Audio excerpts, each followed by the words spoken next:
บายดีเนาะทุกคนเนาะมื้อนี้เฮาสิพากันออกให้เด้มื้อนี้ไปหาเสียหญ้าเสียหยู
มาฮอดแล้วเกลือเป็ดเกลือไก่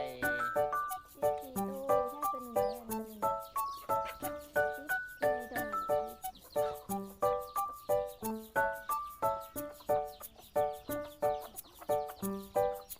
ลูกอันนี้คือลูกชายหลา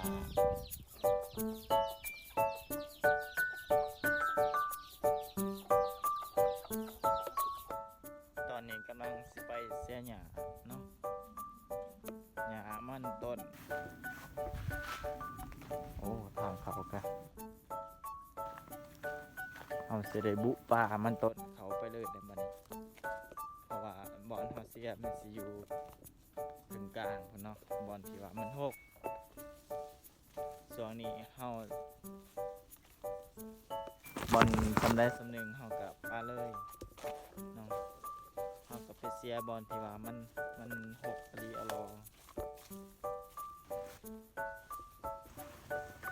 ตอนนี้เฮาก็มาฮอดครึ่งกลางสวนแต่ว่าบ่ทันฮอดบอนเฮาบอนที่เฮาจะเสียโอ้เกือบช่วงนี้บางเทื่อบางคน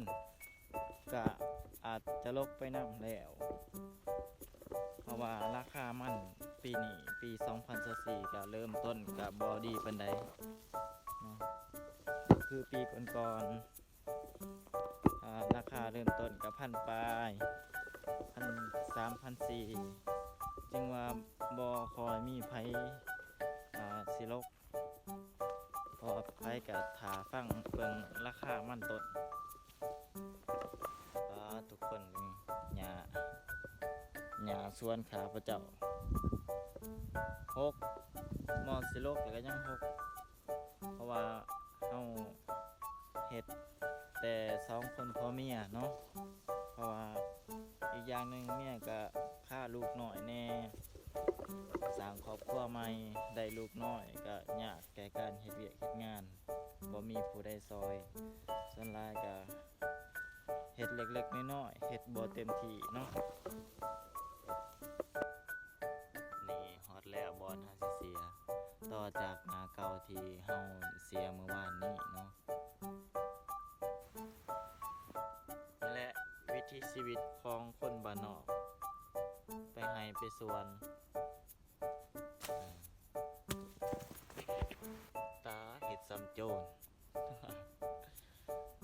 เสียหยาถาเมียทุกคนเนาะจักหน่อยเมียมาตอนนี้เสียผู้เดียวไปก่อนเสียถาเมีย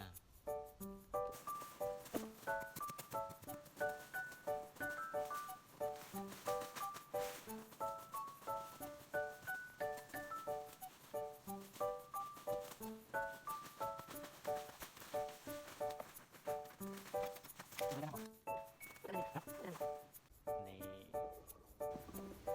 เมียมาแล้ว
เย้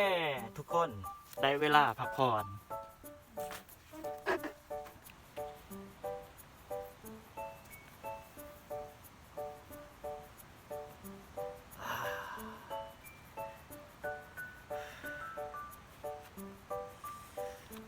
อนนี้ก็เที่ยงแล้วเนาะได้เวลาพักผ่อนกินข้าวกินน้ำแล้วบัดนี้ไปเมื่อกินข้าวบัดนี้